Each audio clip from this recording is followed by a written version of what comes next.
Hi, my name is John McCain, Recruit 557. Today, we're doing second class 6C. And you know, guys, I've been doing a whole bunch of first aid, and 6C is about not, like, you know what to do. Not so you don't get hurt. So you don't get hurt. So you can reduce your risk, so you don't have to do the first aid maybe, right? Yeah. So what's the first step that you should always do to reduce risk of injury? Be prepared. What was that? Say it louder. Be prepared! Good. So what does that mean? What would you do?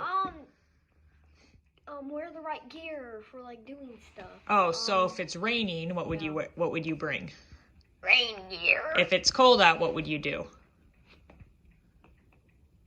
If it's cold out, what would you wear? It's not a tough question. Winter clothes. Winter clothes. So having the right gear would help you reduce hypothermia. Okay. So what else could you do to reduce risk of injury? Is your stove set properly? Okay. So what could happen if you didn't have your stove set on a flat surface? What could happen?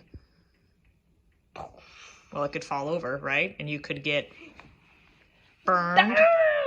So we don't want that. So we want to make sure your stove is set up properly. What else do you have to do? What else could you do to be prepared?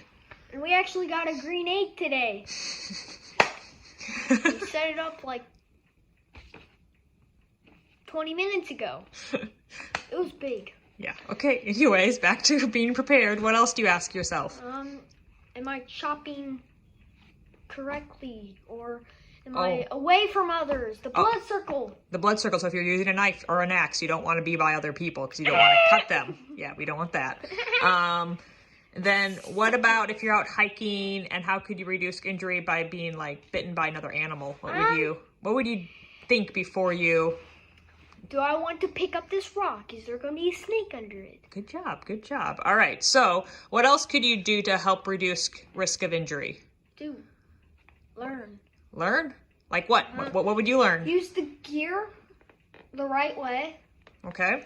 Wear it properly. So, like, for example, my dad, he uses a chainsaw. You always wear a helmet, gloves, and these chaps. And one day he was not wearing chaps, and oops, slipped. Yeah. So that cut his leg off. So you want to make sure you know what clothes to wear and how to use the gear properly so you don't get hurt. What else can you do to reduce your risk of injury? Know my limits. Okay, so what does that mean? Risk. Is this going to be risky? If not, if it is, don't do it. Okay, and then what was the last thing that you could do? 4. Follow the rules.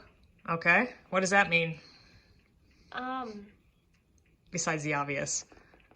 Just do it correctly. Follow the rules! So if you think you shouldn't do it, don't do it. Don't do it. All right, good job. So that's how you can reduce risk.